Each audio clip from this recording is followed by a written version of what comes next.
Monsieur le Premier ministre, bonsoir. Bonsoir, chers téléspectateurs. Vous êtes donc sur l'ORTM, l'Office de radio-diffusion télévision nationale du Mali, en partenariat avec Africable Télévision. C'est pour suivre donc une émission spéciale destinée à faire une esquisse de bilan des 100 jours du gouvernement du docteur Cheikh Modibo Diarra. Comme on le sait, notre pays, cette année, en 2012, effectivement, a connu un véritable tsunami politico-sécuritaire. Coup d'État à Bamako le 22 mars, suivi une semaine plus tard par l'invasion totale de l'ensemble des régions du Nord par des rebelles et des islamistes. Le pays est ainsi plongé dans un chaos inédit pour l'ensemble des Maliens. Toutefois, l'accord cadre intervenu le 6 avril entre la CEDEAO et le comité militaire qui a pris le pouvoir à Bamako a permis l'installation d'un président par intérim et d'un premier ministre qui a formé son gouvernement le 24 avril. Deux missions principales ont été fixées à ces autorités: la reconquête totale de l'ensemble des régions du Nord et l'organisation d'élections libres, crédibles et transparentes. Aujourd'hui, 3 mois et 10 jours après, Monsieur le Premier ministre, qu'avez-vous pu réaliser sur l'ensemble de ces deux objectifs majeurs qui vous ont été donc assignés? C'est ce que nous essayons de voir dans cet entretien que j'anime avec 3 confrères. D'abord, Sekou Tangara de Africable Télévision. Sekou, bonsoir.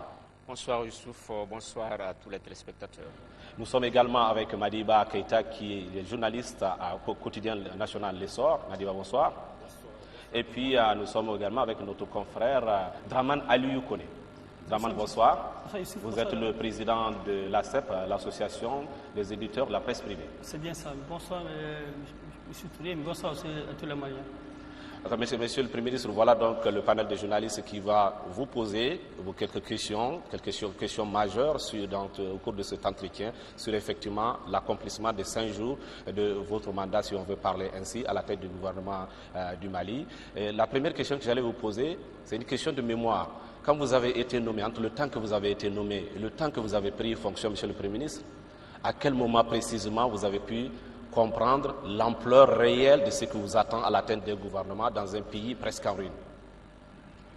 Vous savez, avant même d'avoir été nommé Premier ministre, l'intérêt que je porte à mon pays est tel que j'étais conscient de l'enjeu, même avant en fait les événements du 22 mars. D'ailleurs, c'est ce qui m'avait amené à me proposer comme candidat aux élections présidentielles, parce que j'étais conscient que notre pays était en train de partir sur un chemin qui nous amenait droit au mur.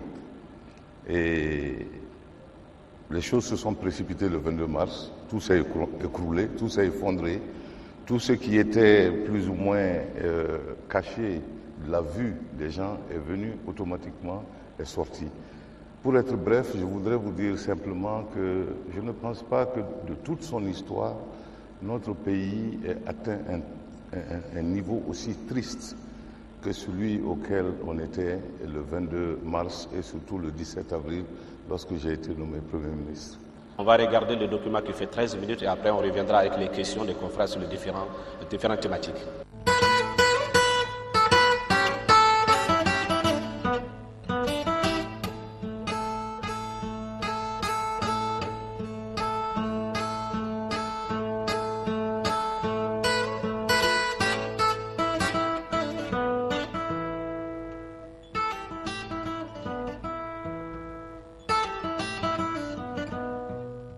Il est vraiment l'homme de la situation.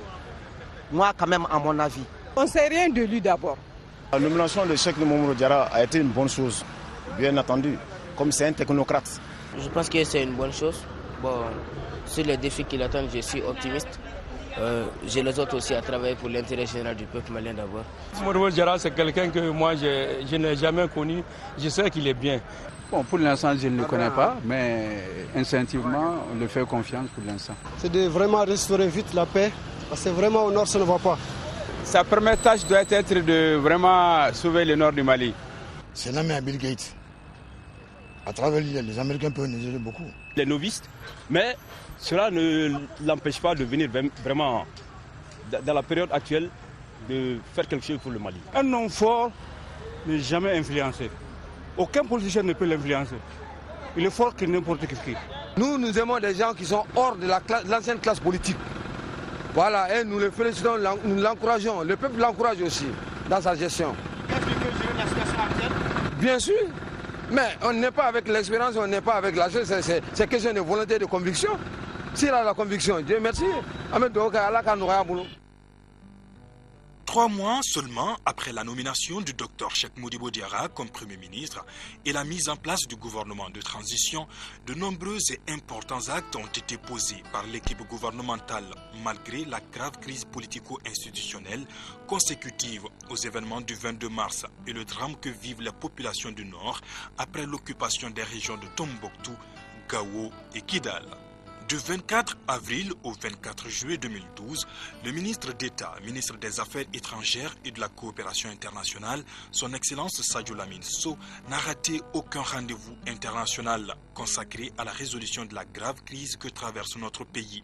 Certes, la suspension de la coopération entre le Mali et plusieurs pays ou organismes internationaux a considérablement influé sur l'intensité de nos relations avec la communauté internationale, mais au cours du trimestre qui vient de s'écouler, le Mali a poursuivi et même raffermi sa coopération avec les pays d'Asie et d'Océanie. De même, le ministère des Affaires étrangères a participé à toutes les rencontres prévues avec les pays voisins, notamment ceux du champ, ainsi qu'à toutes les réunions régulières de la CEDEAO. Le département a également œuvré aux côtés de l'Union africaine et de l'Organisation des Nations Unies dans le cadre de la recherche de réponses appropriées à la crise malienne.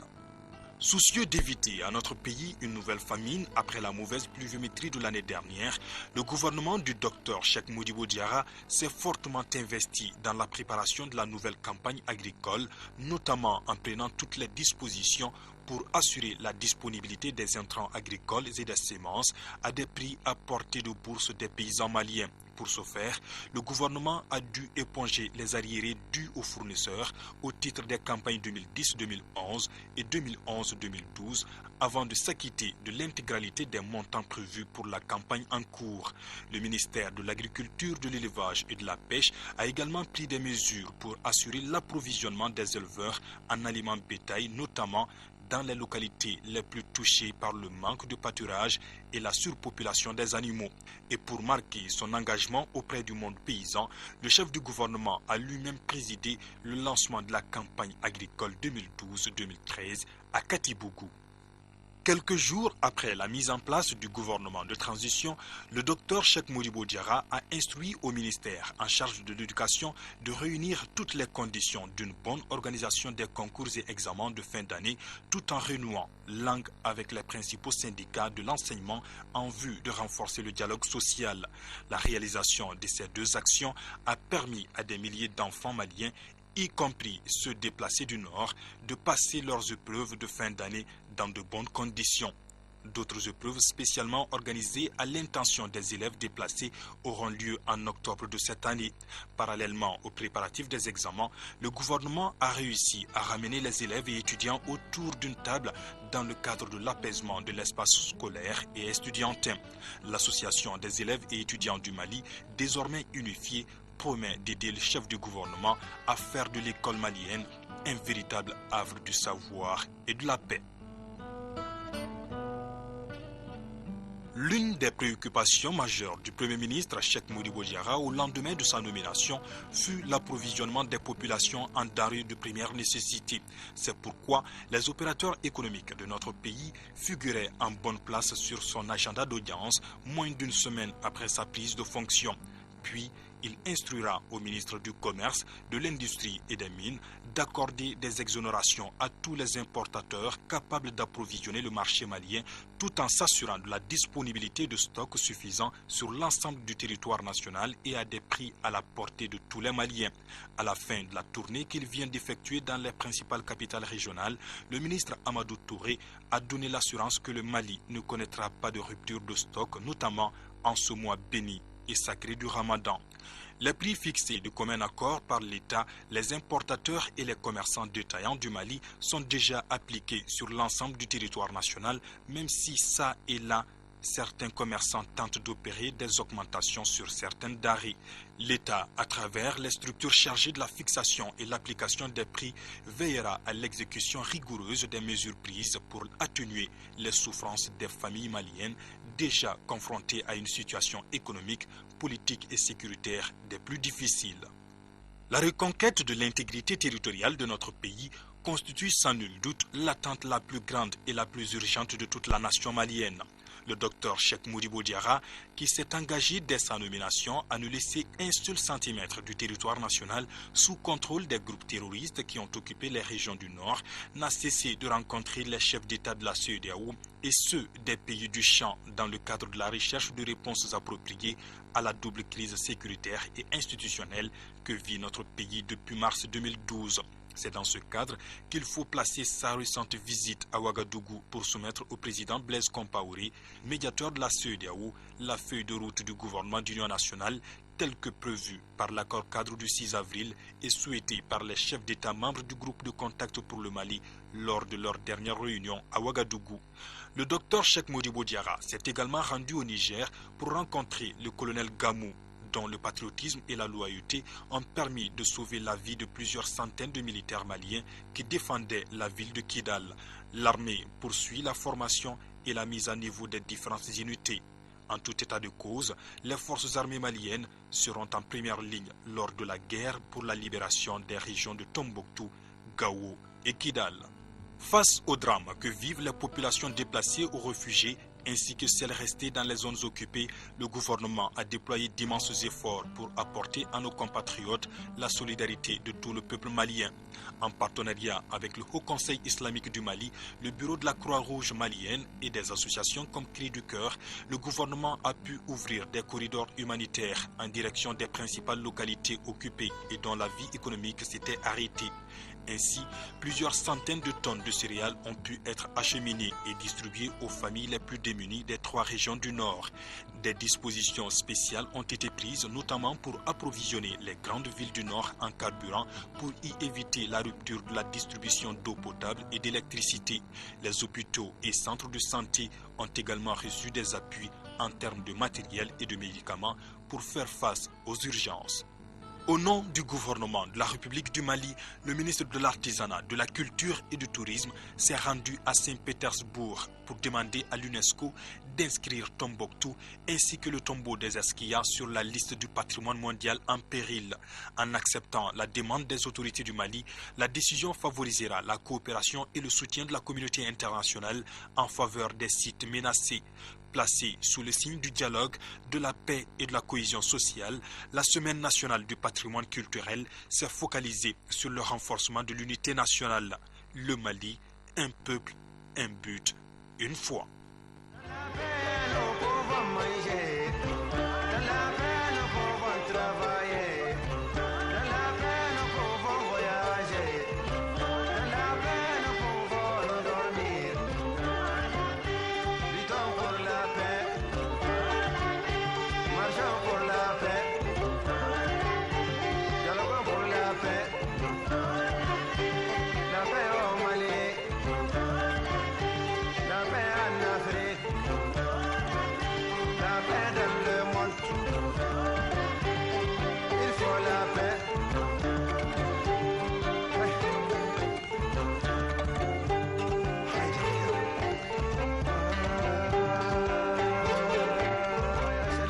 Effectivement, la paix pour le bonheur de l'ensemble des Maliens.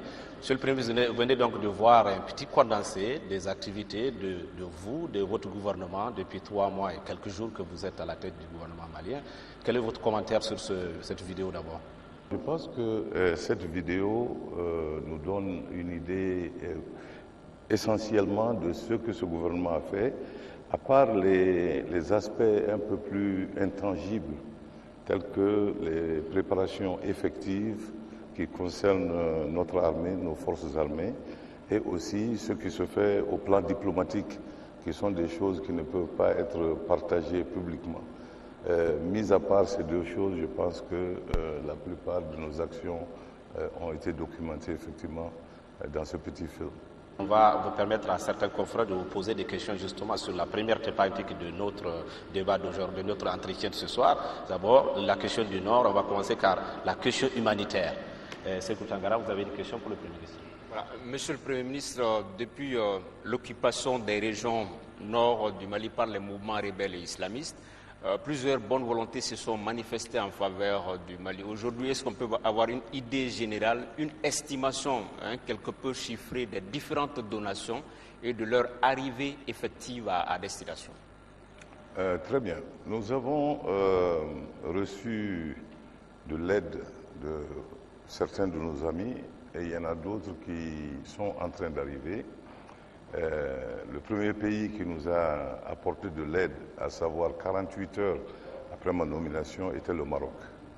Et le Maroc nous a fait parvenir 2 cargos qui portaient à peu près, si j'ai bonne mémoire, 57 tonnes total de farine, de riz, de sucre et de lait. Cela a été suivi de très près par un don de l'Algérie, un don de 3000 tonnes de riz.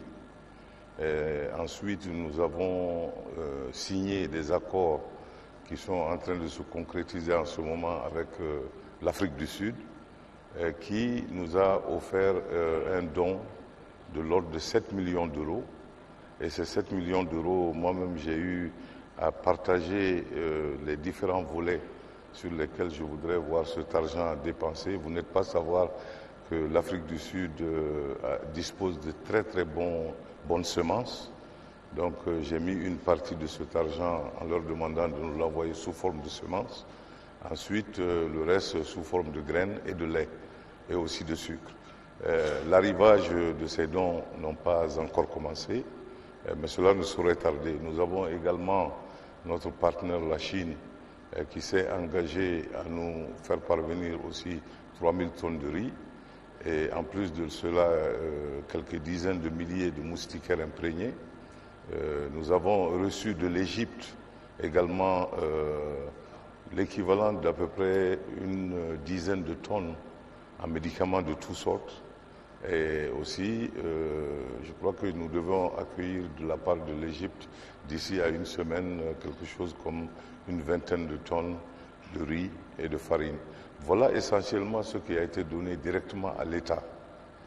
Maintenant, il y a plusieurs pays et plusieurs organisations qui ont fait des dons massifs également, mais cette fois-ci à travers des organisations des Nations Unies et à travers des ONG. Ce qui nous a amené justement à essayer de coordonner la distribution de ces dons de façon à à les rendre efficaces et efficients. Vous avez la certitude que les donations ont été reçues par les principaux bénéficiaires, à savoir les populations? Nous avions énormément d'inquiétudes par rapport à cela, d'autant qu'on nous avait fait parvenir au départ des informations comme quoi au moins la moitié de ces dons, lorsqu'ils étaient acheminés vers le nord, étaient saisis par les occupants de ces villes. Alors, il se trouve qu'après vérification, cela ne s'est pas avéré, mais cela peut aussi être dû au fait qu'il y a eu un changement d'occupants. Parce que dans un premier temps, c'était le MNLA, et ensuite, maintenant, ce sont les Ansardine et les Moujao qui occupent ces villes. Et ces deux organisations n'ont certainement pas les mêmes caractéristiques et surtout pas les mêmes valeurs. Alors, donc, le plus important, à mon avis, est que le gouvernement continue à faire des efforts afin de ravitailler, n'est-ce pas, nos compatriotes qui sont pris otages dans leur propre maison. Et si cela veut dire qu'un certain pourcentage de ces dons que nous envoyons sont risqués, je pense que cela vaut la peine de prendre ces risques. Et la même chose, le plus important d'ailleurs, ce n'est pas tant du côté de la nourriture que ça l'est du côté des carburants. Vous avez suivi de très près lorsque Tombouctou était presque sur le point de tomber dans la nuit noire et avec leur accès à l'eau potable coupé, faute de gasoil. Ça, c'est un peu plus délicat parce que ce gasoil qu'on envoie, si nous l'envoyons en des quantités excessives ou si nous prenons pas le soin de l'envoyer de certaines façons, finit par se trouver, n'est-ce pas, dans les réservoirs des 4x4 qui conduisent justement ces bandits. Donc tout ça fait partie de la stratégie, essayer de ravitailler, n'est-ce pas, nos populations tout en essayant de minimiser les pertes le long de la route de distribution. On a vu cette année les nationaux fortement mobilisés dans la collecte et surtout l'envoi de ces dons-là. Et comment vous appréciez ce tact? Je l'apprécie à sa juste valeur, vraiment.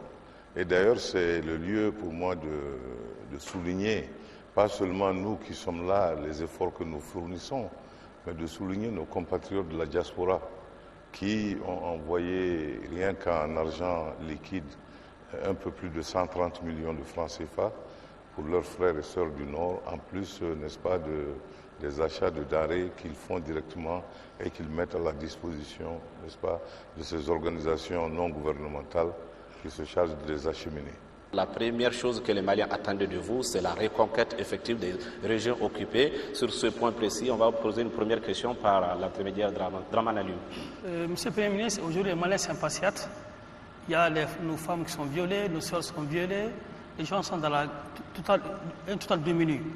Quelle est la stratégie que votre gouvernement a déjà conçue pour conquérir la partie nord de notre pays? Si je rentrais dans les détails de cette stratégie, mon ministre de la Défense ici m'en voudrait énormément. Mais laissez-moi simplement vous dire une chose. C'est que quelle que soit la combinaison en termes de partenariat que nous allons mettre en place pour aller reconquérir le Nord, il est évident que l'armée malienne doit jouer une place centrale dans cela. Et pour que l'armée malienne puisse jouer une place centrale, il est indispensable que nous puissions relever l'état moral de nos troupes, que nous puissions ressouder et renforcer la chaîne de commandement au sein de nos forces armées, que nous puissions équiper cette force armée, que nous puissions remotiver cette force armée. Et c'est en ce moment seulement que nous pouvons maintenant mettre à exécution toute stratégie. Ce que je veux dire ici, c'est que la situation est complexe. Elle est complexe dans la mesure où les partenaires qui pourraient certainement nous accompagner et qui ont un désir très fort de nous accompagner sont un peu, comment dirais-je, gênés par le fait que parmi toutes les forces qui occupent ce nord, il y a certains qui sont quand même nos compatriotes. Les gens du MNLA sont des Maliens.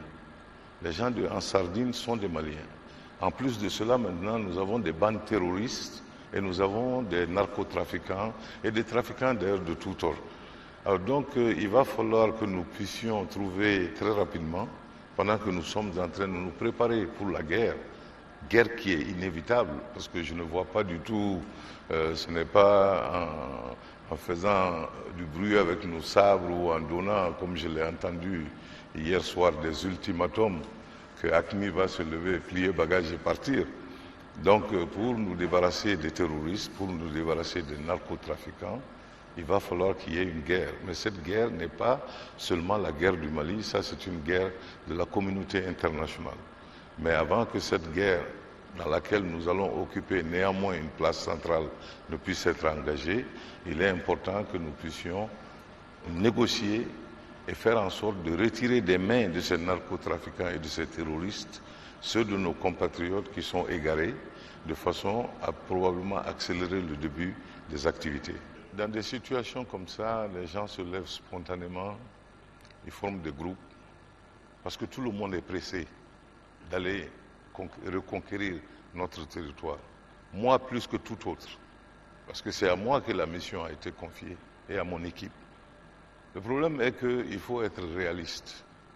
Vous allez vous préparer, ce n'est pas en faisant, n'est-ce pas, des appuis avant dans un terrain de football, ce n'est pas avec ça qu'on va libérer le Nord. Il faut qu'il y ait plus que ça. Il faut qu'il y ait le renseignement d'abord, bien organisé, sur les activités, les positions, les équipements dont dispose, n'est-ce pas, l'ennemi. Il faut, au-delà de cela, pouvoir coordonner nous-mêmes les activités à travers nos forces qui vont y aller. Il faut une logistique implacable. Vous savez, si vous envoyez dans un désert 6 à 7 000 personnes, ces 6 à 7 000 personnes doivent continuer de manger, de boire de l'eau, de se déplacer. Il faut mettre en place des carburants, sans compter les équipements militaires qu'il faut. Je ne vois pas ces groupes-là qui sont en train de se constituer, disposer de tous ces moyens logistiques. Donc, et vous savez que dans le combat, il est très très dangereux de faire du bruit avec son sabre lorsqu'on n'est pas prêt à le sortir du fourreau. Donc il vaut mieux attendre d'être préparé.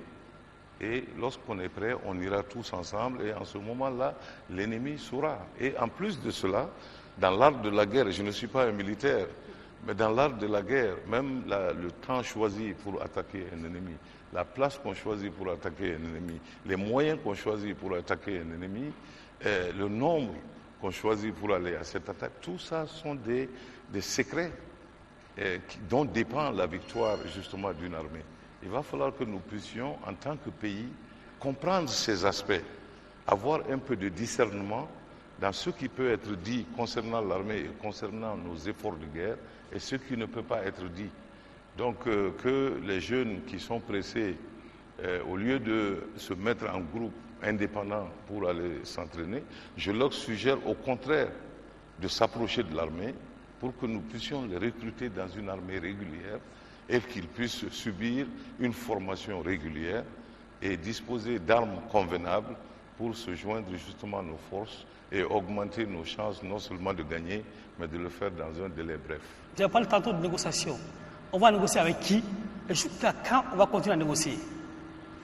Ça, c'est une très bonne question. Négocier avec qui? Nous allons négocier avec tous nos compatriotes, je dis nos compatriotes, qui sont prêts à abandonner l'idée de partager le pays, qui sont prêts à rentrer dans une république laïque, qui sont prêts à être des citoyens d'une république où tous les citoyens bénéficient des mêmes droits et des mêmes devoirs. Nous sommes prêts à entamer le dialogue avec ceux-là, qui peut-être, et peut-être, j'en suis même convaincu, peuvent avoir des revendications légitimes, qui ne sont pas d'ailleurs des revendications propres à leur tribu, mais qui sont des revendications propres à tous les habitants maliens de la région. Moi-même, j'ai une maison à Kidal.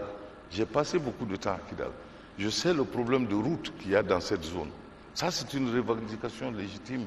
Mettre des hôpitaux et des écoles, des universités dans une région qui permet à des jeunes de rester dans leur région et de pouvoir y travailler, c'est légitime. Mais ce ne sont pas des revendications propres à des Touaregs. Ce sont des revendications propres à toutes les communautés, Sonrai, Peul, Bambara, Malinké, Dogon, Arabes et comment dirais-je, Berbères qui vivent dans cette zone. Donc, ce n'est pas la peine qu'un petit groupe qui constitue 10% de cette communauté s'approprie cela et en fasse une raison de vraiment prendre des armes contre son propre pays. Donc, une fois que nous aurons identifié ceux de ces groupes qui sont prêts à accepter l'intégrité territoriale du Mali comme un principe, qui sont prêts à accepter la laïcité du Mali comme un principe, qui sont prêts à ce que sur l'étendue de ce territoire en entier, il n'y ait que nos propres forces de sécurité qui puissent donner la sécurité à tous les citoyens, qui sont prêts à ce que la constitution du Mali soit la loi fondamentale sur toute l'étendue du territoire. Une fois que nous avons ces principes de base, n'est-ce pas, en ce moment, nous pouvons commencer à négocier en termes d'investissement, à négocier, surtout que nous avons aussi sur le plan politique un outil formidable qui est la décentralisation, qui nous permettra de regarder de façon très objective, n'est-ce pas, les différentes revendications et voir ce qui peut être fait. Est-ce qu'il n'y a pas immobilisme à ce niveau-là par rapport à l'option négociation? Aucun contact, du moins formel, officiel, n'a jusque-là été pris?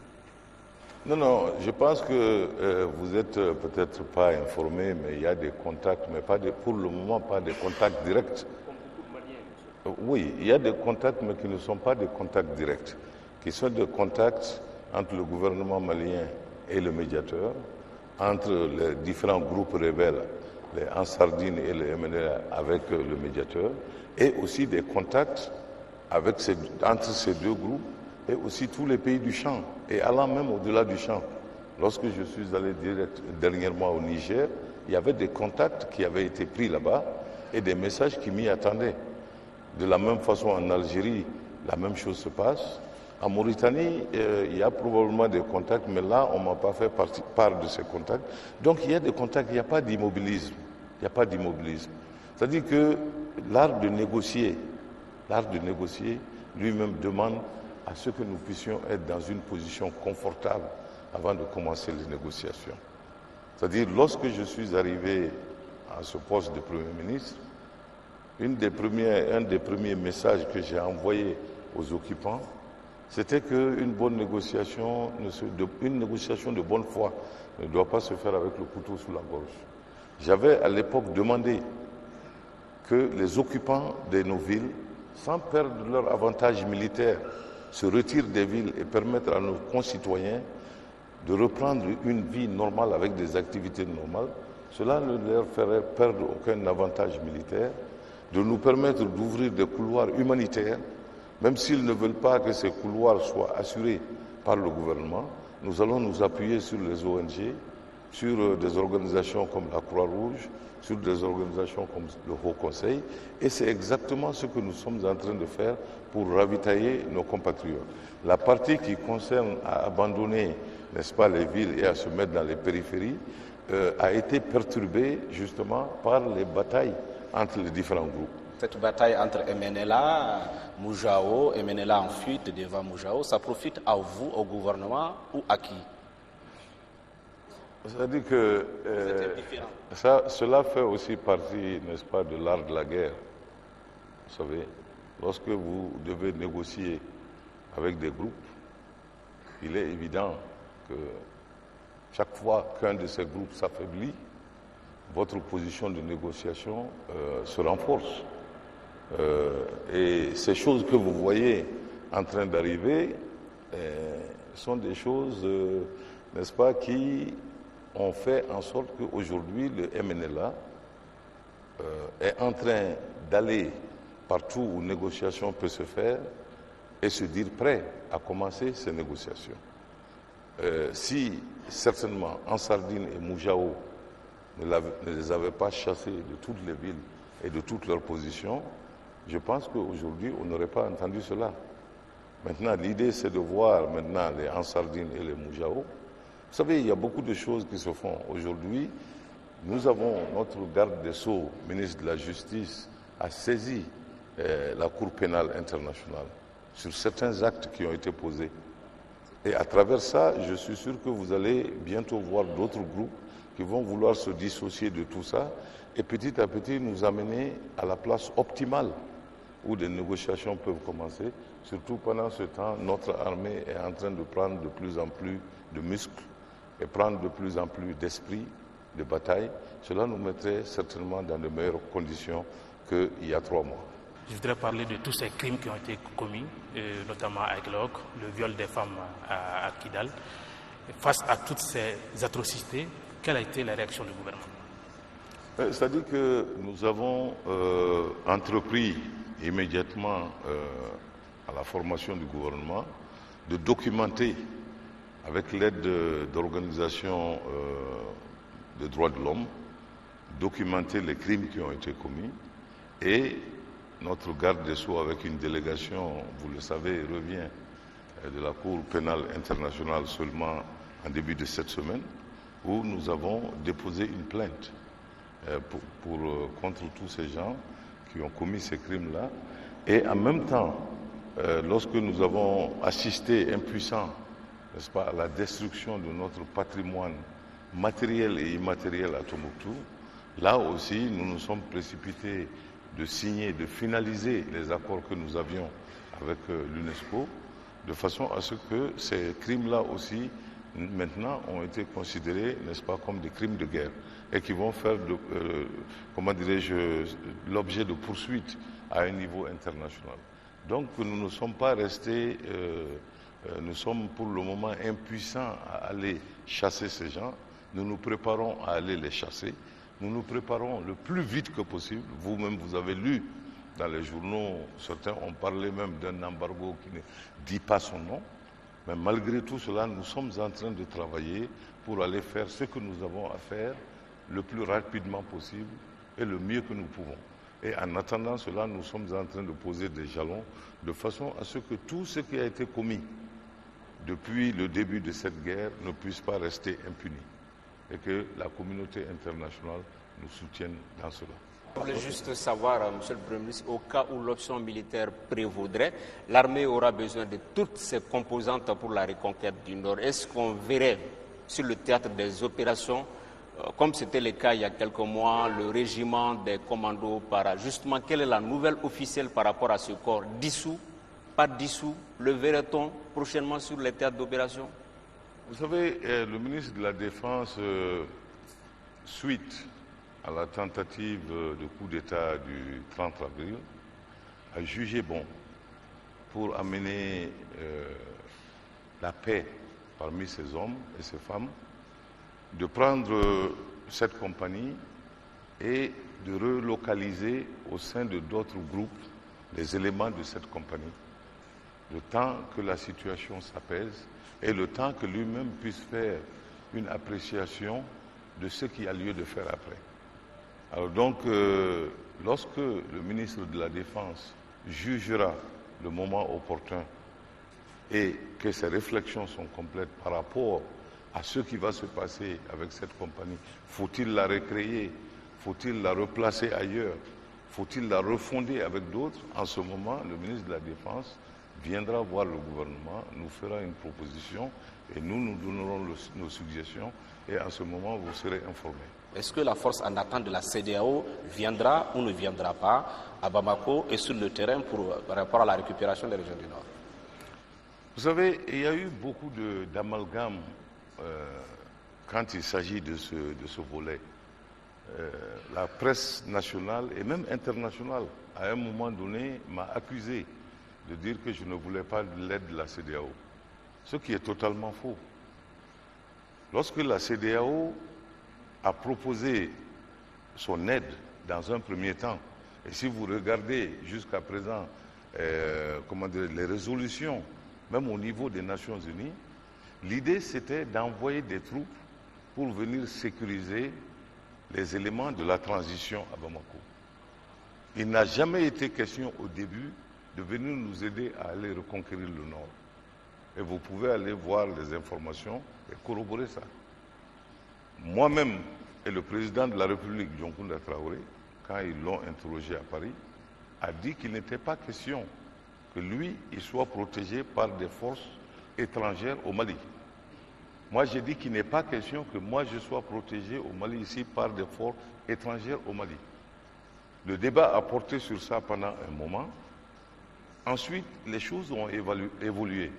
La CEDEAO, maintenant, a offert de venir nous aider à restructurer nos forces pour nous permettre de sécuriser davantage la ville de Bamako et de les équiper. Ce qui n'est pas un problème pour nous.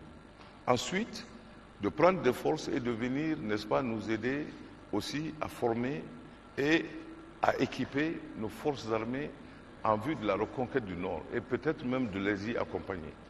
C'est pour cela qu'il y a une semaine, il y avait un groupe technique de la CEDEAO qui était là, qui a travaillé avec nos forces armées.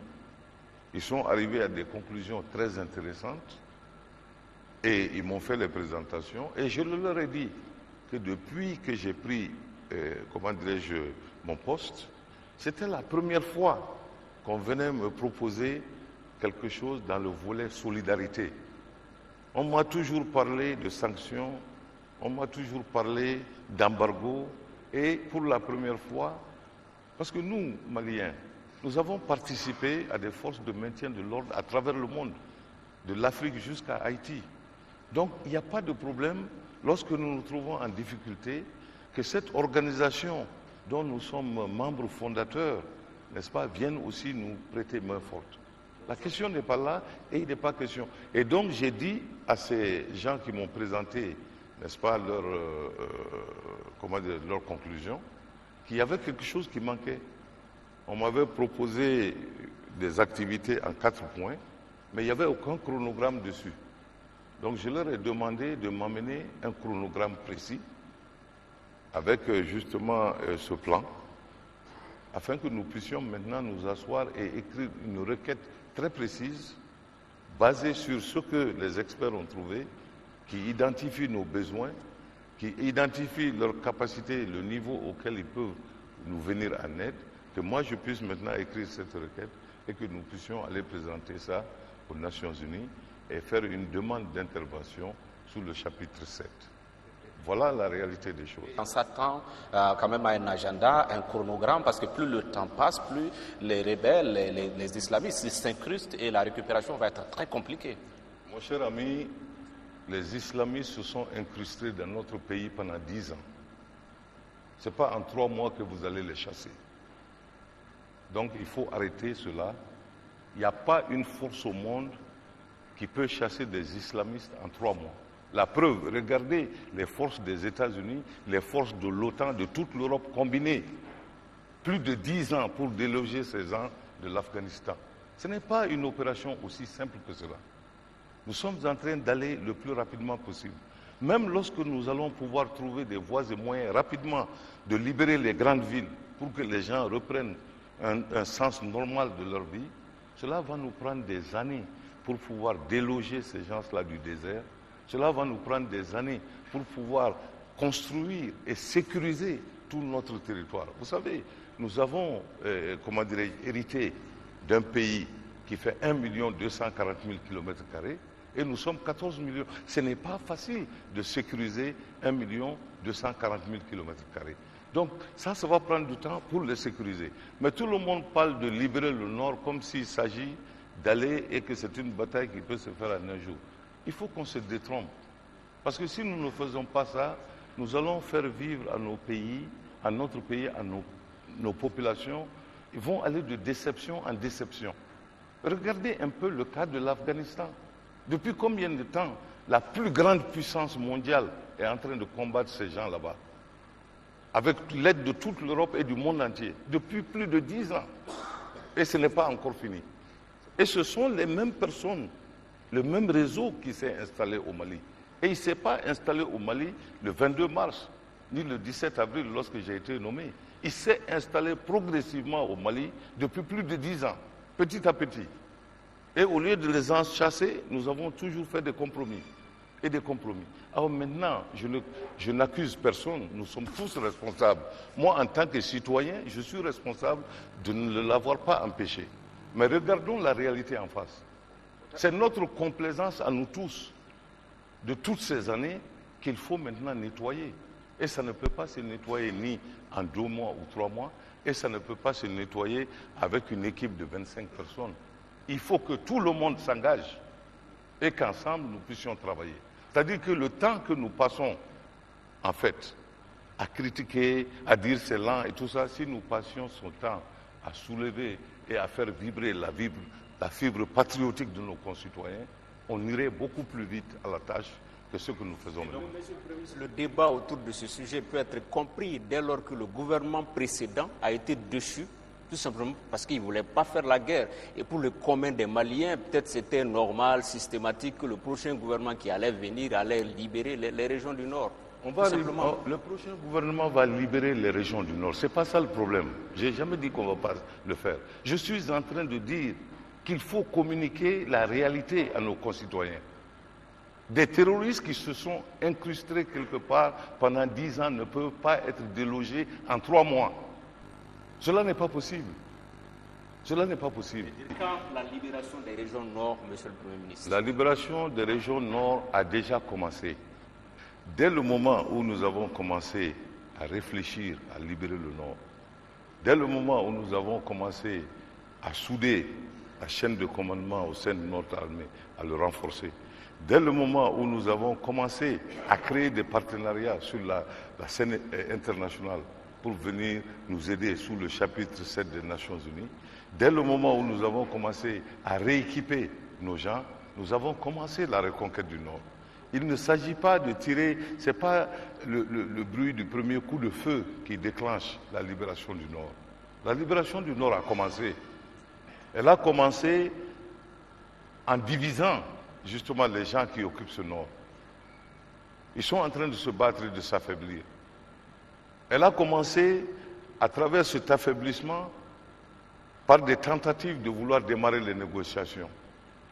Elle a commencé par le fait que nous avons ouvert des couloirs humanitaires couloirs qui peuvent justement continuer à donner de l'espoir à nos concitoyens. À un moment donné, il n'y avait pas de couloir au début. Tout cela a commencé. Mais c'est-à-dire ce que je veux dire, il faut que nous puissions informer de façon réelle et de façon acceptable nos concitoyens. Ces terroristes qui sont dans le nord de notre pays, s'ils sont incrustés patiemment depuis 10 ans, et nous avons tous été là, nous avons observé passivement cela se faire. Et ce sont des gens, une fois qu'ils sont incrustés, malheureusement, ça pousse des racines jusque dans nos communautés. Parce que ce sont des gens qui vont se marier, qui vont avoir des enfants, qui vont poser des actes bénévoles avec nos communautés. Nous avons vu ce cas-là, n'est-ce pas, en Afghanistan. La plus grande puissance mondiale qui est les États-Unis, avec le soutien de toute l'Europe, est en train de se battre en Afghanistan depuis plus de 10 ans pour libérer l'Afghanistan. Il faut que nous soyons réalistes et que nous puissions dire à nos gens que lorsqu'on laisse une telle chose s'infiltrer dans son pays, on fait face à deux réalités. La première réalité, évidemment, nous sommes tous d'accord sur ça, c'est que la liberté n'a pas de prix. Mais la deuxième réalité, c'est que cette liberté a un coût. Et ce coût, ça va être la souffrance, ce coût, ça va être l'argent, ce coût, ça va être le temps, ce coût, ça va être tout. Il faut que les gens, honnêtement, le sacrifice. Et les jeunes qui prennent les armes dont vous avez parlé, les unités d'autodéfense, vous leur tendez la main ou vous leur dites d'attendre que l'armée soit prête avant qu'est-ce que vous en pensez? Je ne veux pas leur tendre la main là où ils sont ou leur dire d'attendre. Je leur dis simplement, si vous êtes intéressés à ajouter vos forces aux nôtres pour qu'on aille combattre le Nord, venez intégrer l'armée. Intégrez-vous dans l'armée. Vous allez bénéficier d'une formation appropriée et le moment venu, vous allez être équipé. C'est comme ça qu'on va faire une bataille. Ce n'est pas en improvisant. Parce qu'une bataille, c'est une coordination de plusieurs milliers d'hommes sur des dizaines de milliers de kilomètres carrés qu'il faut coordonner à travers des systèmes de communication. Ce sont des échanges, n'est-ce pas, de renseignements sur les positions et les armes dont disposent les ennemis. Et tout ça, un groupe spontané ne peut pas avoir accès à ça. Et moi, je tiens particulièrement à la vie de chacun de nos jeunes concitoyens. Ce n'est pas la peine d'aller se mettre, comment dirais-je, à risque, alors que nous avons une armée nationale qui peut leur donner justement satisfaction en les formant. Sécurité juste au nord avec les crimes et tout ce qui s'ensuit, on en a parlé, mais insécurité aussi au sud avec les choses, tout ce qui a suivi les événements du 22 mars, plus après également le 30 avril. Draman Aliou a une question pour vous sur ce volet. Monsieur le ministre, vraiment, les Maliens ont été scandalisés par l'agression de notre président de la République suite à ces locaux. Et ensuite, il y a l'enlèvement, l'agression des journalistes. Mais qu'est-ce qui n'a pas marché au nom de votre commandement pour qu'on puisse arriver à là? Vous savez, ça a quelque chose à voir avec une combinaison de plusieurs choses. Nous avons un pays qui est en guerre, dont les 2/3 sont occupés. Les gens sont démoralisés. Vous avez en même temps un pays, n'est-ce pas, où il y a un coup d'État. Et quelque temps après, même pas un mois après, ou peut-être un mois, juste un mois et une semaine après, il y a un contre-coup d'État. Et pendant ce temps, c'est la pagaille totale et la panique totale. Nous sommes sortis du cadre constitutionnel, nous sommes revenus le plus rapidement que cela se faisait, mais tout ça a besoin d'être remis en place. Et regardez autour de vous, regardez lorsque nous avons eu cette instabilité en Sierra Leone. Comparez la capitale de la Sierra Leone à ce que nous vivons à Bamako ici. Vous allez voir ce que ça veut dire insécurité en réalité. Je ne pardonne et je ne tolère pas la moindre insécurité. Mais des efforts ont été faits et nous sommes en train d'y travailler et nous n'allons pas arrêter jusqu'à ce que tous les citoyens soient en sécurité totale et leurs biens, y compris ceux du Nord. Mais dans un premier temps, au Sud ici, nous allons y travailler. Et nous sommes en train d'y travailler. Comparez ce qui se passait au lendemain du coup d'État à ce qui se passe aujourd'hui à Bamako. Moi, j'ai vu la satisfaction sur le regard des experts de la CEDEAO qui sont venus ici, qui, quand ils partaient, on dit, mais c'est bizarre. Ce que nous lisons dans vos journaux, ce que nous lisons à travers la presse, nous pensions que personne ne pouvait même sortir dans les rues de Bamako. Il faut à toute chose savoir garder mesure.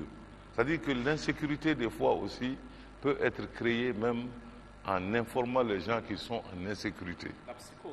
La psychose, merci. Il y a une enquête qui a été ouverte, mais jusqu'à présent, les résultats tardent à venir parce que personne, pour le moment, n'a été arrêté à ma connaissance. Cela dit à quoi? Cela n'est pas vrai. Cela n'est pas vrai. Il y a 2 personnes qui ont été arrêtées, qui ont reconnu même avoir porté la main sur le président et qui sont détenues en ce moment. Il y a 2 autres qui sont suspectés, dont un militaire, qui sont en fuite, que nous sommes en train de chercher. J'avais même demandé aux autorités, n'est-ce pas, de la télévision nationale, de diffuser leur nom et leur visage, afin que les populations, n'est-ce pas, nous aident à le retrouver. Je vais vous dire une chose. Vous savez, cette enquête-là, moi j'étais de garde quand cela est arrivé. Bien que ce jour-là, mon bâtiment lui-même était aussi occupé par des milliers de gens, dans le même moment. Mais j'ai pu, moi, partir d'ici et aller là-bas. Et parce que j'étais de garde, j'ai demandé au ministre de la Sécurité intérieure de faire des enquêtes sur 3 choses. La première, d'abord, ce sont les gens qui sont physiquement connectés à ce qui est arrivé à notre président. Et ce n'est pas, ça va au-delà de cela.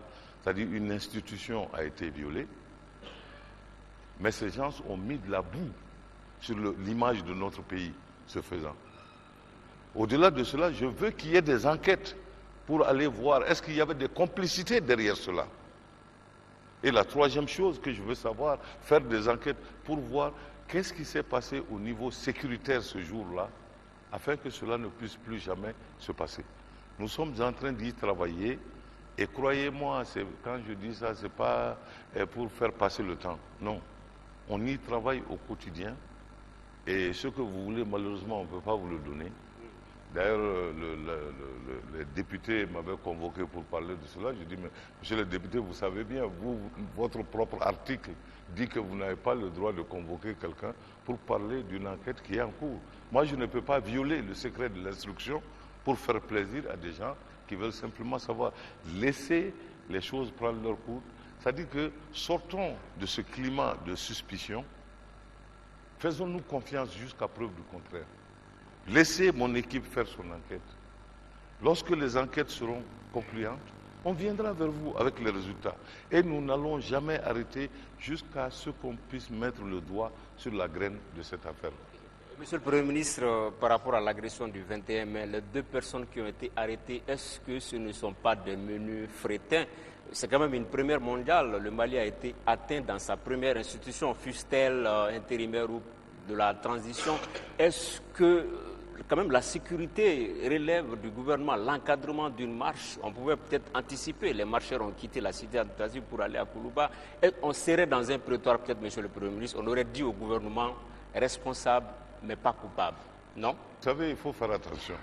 Si vous vous asseyez publiquement et vous dites que ceux qui ont arrêté sont des ministres frétins, le ministre de la Justice est là, il va vous interpeller pour dire que si vous dites ça, c'est parce que vous êtes au courant de plus gros. Et vous allez devoir le dire. Nous, on ne connaît pas de gros poids. En toute honnêteté, le gouvernement est en train de mener des enquêtes honnêtement. Il est évident que ce jour-là, il y a eu beaucoup de choses. Les gens ont pris des photos, il y a eu des vidéos. Mais les photos et les vidéos, les gens qui sont là-bas, ça peut aider. Et on a interviewé, je me souviens, la première semaine seulement, il y a plus de 75 personnes qui ont été interviewées. Faites la distinction entre le fait d'être quelque part et le fait d'avoir commis un acte. Ce n'est pas parce qu'on est sur une photo, cela prouve qu'on était là-bas, mais prouver que la personne a commis l'acte est beaucoup plus compliqué. Nous sommes en train d'y travailler, encore une fois. Et de toute façon, je vous dis une chose, c'est pour ça que j'ai demandé des enquêtes sur toute complicité. Parce que des actes ignobles comme ça, en réalité, ne sont commis que par des menus frétins. Les gros ne vont même pas sur la scène. Les gros tirent les ficelles de derrière la scène. N'est-ce pas? C'est pour ça que j'ai commandité des enquêtes automatiquement sur toute possibilité de complicité. Et au-delà de cela, pour que nous puissions nous assurer que cela n'arrivera plus jamais, essayer de faire des investigations, un audit de ce qui est arrivé au système de sécurité lui-même ce jour-là pour que cela ne se reproduise pas. Monsieur le Premier ministre, dans le cadre du contre-coup d'État que vous disiez tout de suite, il y a des gens qui ont été arrêtés arbitrairement, des gens qui sont portés disparus. Les familles, les femmes sont inquiètes aujourd'hui. Qu'est-ce que le gouvernement est en train de mener comme action pour que tous les Maliens soient traités sur le même pied d'égalité? Nous avons donné des instructions précises au ministère de la Justice et au ministère des Forces d'armée et de sécurité, qui sont en train de travailler ensemble. Vous savez, chaque fois que nous avons eu des informations, nous avons agi dessus. À un moment donné, on a entendu l'information qu'il y avait des gens qui étaient arrêtés, mais qui n'étaient pas que ce n'était pas dans le contexte de la justice. Le jour même où cette information m'est arrivée, le lendemain, tous ces gens étaient déférés entre les mains de la justice. Et chaque fois que nous avons des informations qui ont trait à ce genre de choses, nous ne restons pas indifférents. Et vous pouvez demander aux membres de mon gouvernement, que ce soit le jour où je les ai rencontrés pour la première fois en tant que gouvernement, que ce soit le jour où nous avons fait le séminaire gouvernemental, il y a deux choses que je leur ai répétées et auxquelles je tiens. La première, c'est que pendant que nous allons travailler dans ce gouvernement de transition, il est indispensable que chaque Malien puisse jouir pleinement de ses droits et qu'aucun Malien ne soit au-dessus de la loi. Ça, c'est un. Deuxièmement, il est très important que ce gouvernement prenne le premier pas vers la bonne gouvernance, à savoir travailler, faire en sorte que notre administration travaille de façon impartiale, y compris la justice. Nous allons faire cela. Mais vous savez, si vous regardez, vous avez écouté, on a parlé de l'émission de Bigot ici. Regardez l'état dans lequel se trouve notre État. Notre pays, ce n'est pas d'aujourd'hui que ça date. Il y a des vieilles habitudes qui sont installées. Ce sont des habitudes qu'on ne peut pas effacer en 2 mois, 3 mois, 1 an. Le changement de mentalité, le changement de comportement pour que nous puissions arriver à nos aspirations à tous ici, à savoir une démocratie forte et réelle, va prendre des années. Ça va prendre des années. Ce n'est pas la peine de poser des actes spectaculaires. Ce n'est pas ça qui constitue un pays démocratique solide. Ce n'est pas des actes, des prises de position spectaculaires. C'est le travail minutieux de fourmi, d'être à l'écoute et de réparer chaque chose qui a besoin d'être réparée et de continuer à réparer. C'est ainsi seulement que nous allons créer une nation forte. Ce n'est pas sous la pression des gens qui vont aller trouver des faux fuyants, vous trouvez des solutions à la va-vite et tout le monde baisse les bras et va à ses occupations. En réalité, le problème a été simplement mis sous le tapis et n'est allé nulle part. Ça ne devrait pas être notre approche. Profitons de cette transition pour essayer de changer ce qui peut être changé et de mettre en place ce qui peut être salutaire pour nous dans le long terme. Malgré tout, l'impératif de temps, il est important pour les Maliens. C'est-à-dire que le point commun entre tout ce qu'on a dit sur l'agression des journalistes, l'agression des hommes politiques, dont certains ont quitté même le pays, auraient quitté le pays, ce n'est pas une information qui tient sur sûr. Le point commun entre tout ça, c'est que le temps passe, le temps est long, et plus il est long, plus la suspicion demeure. Oui, mais le temps passe, qu'est-ce que vous avez comme référence de temps? Dites-le-moi. Combien de temps vous voulez aller libérer le nom? Moi, si vous me dites le temps dans lequel les délais vous voulez libérer, moi je vous dirai ce dont j'ai besoin. N'oubliez pas que nous sommes quand même en train d'équiper notre armée. Je parle surtout des enquêtes, monsieur le ministre. Les enquêtes, ce n'est pas des choses à précipiter. Et je l'ai dit au ministre de la Sécurité, c'est moi-même qui lui ai dit. Le jour où il y a eu l'agression, j'ai dit il faut faire des enquêtes. Le ministre est venu me voir le lendemain en me disant, je dis non. Il ne faut pas précipiter ces choses. Il faut les faire jusqu'au bout. Je ne veux pas que Dieu nous en garde, que cette nation punisse un innocent parce qu'on a été à la va-vite. Non, il faut faire des enquêtes approfondies. Il faut chercher les coupables, il faut chercher ceux qu'on soupçonne. Et tant que ces enquêtes-là ne sont pas finies, moi je ne vais pas diligenter une enquête pour faire plaisir à quelqu'un. Mais on ira jusqu'au bout. On ira ça, c'est ce que je vous dis. Faites-moi confiance, on ira jusqu'au bout. Si je voulais des faux coupables, on aurait déjà pu vous présenter une douzaine de personnes. Comme c'est le cas, ça se fait de par le monde. Si vous voyez que tout ce temps, malgré le fait que vous plaignez, nous vous avons au jour d'aujourd'hui présenté 2 coupables et 2 qui sont soupçonnés, Parce que dès qu'on a commencé à les chercher, ils ont disparu. Donc jusqu'à ce qu'on les interroge, on ne sait pas s'ils sont coupables. C'est parce que nous sommes en train de chercher la vérité. Souvent, chercher la vérité prend du temps. Mais si politiquement, vous voulez simplement qu'on fasse un coup d'éclat et qu'on vous présente une demi-douzaine de badauds qu'on aura ramassés dans des endroits et tout le monde va dire l'enquête est finie, ça c'est facile à faire. Mais nous, les gens de mon gouvernement, nous ne pouvons pas vivre avec de telles choses. Ce n'est pas un standard qui est acceptable pour ce gouvernement. Dernière question. Vous allez dire à ceux-là dont les parents sont portés disparus aujourd'hui? Je veux dire à ces gens, d'aller voir le ministère, n'est-ce pas, de la sécurité intérieure et d'aller annoncer et signaler la disparition des leurs. Et cela va déclencher une enquête. Et cette enquête va se faire. Voilà ce que je veux leur dire. Deuxièmement, je veux leur dire, n'écoutez pas, ne soyez pas pessimistes. Peut-être que vos proches qui ont disparu ne sont peut-être pas morts. J'ai appris que nous avons des éléments des bérets rouges qui sont au Burkina, qui sont en Côte d'Ivoire. Peut-être que c'est parmi ça, je ne sais pas. Je suis en train simplement de dire, demandez à ce que des enquêtes se fassent et attendez les résultats de ces enquêtes avant de soupçonner qu'il y a un complot. C'est-à-dire qu'il n'y a pas de complot dans ce gouvernement. Ce gouvernement est équidistant de tout le monde. Et d'ailleurs, c'est ça qui fait le problème de ce gouvernement. Parce que nous sommes dans une communauté, nous avons pris l'habitude au Mali ici de polariser tout. Et quand tout est polarisé, la question qu'on se pose, est-ce que la personne est avec moi? Est-ce que le gouvernement est avec moi? Si la réponse est non, ça veut dire qu'il est avec l'autre. Il n'est pas bon. Et comme nous, on est avec personne et qu'on est équidistant, c'est pour ça, depuis 90 jours, tout le monde nous tape dessus depuis 100 jours. Qu'à cela ne tienne, je voudrais dire aussi, on parle de 100 jours ici, mais comptez ce que ces hommes et ces femmes ont fait en si peu de temps. Et ce n'est pas 100 jours en réalité. Lorsque nous avons commencé, mais tout le mois de mai pratiquement est parti, entre le scandale de l'agression du président, entre le coup d'État manqué à l'intérieur d'un coup d'État, le temps qu'on déblaye tout ça, c'est un gouvernement qui a à peine travaillé pendant 45 à 50 jours. Et dans des conditions dont nous n'avons pas parlé, permettez-moi de le signaler, c'est que depuis le 22 mars, toute la coopération internationale est suspendue. Pour une fois, le Mali est en train de vivre avec ses propres moyens, sans l'aide de qui que ce soit. Tout ce qu'on a fait, payer les salaires, n'est-ce pas?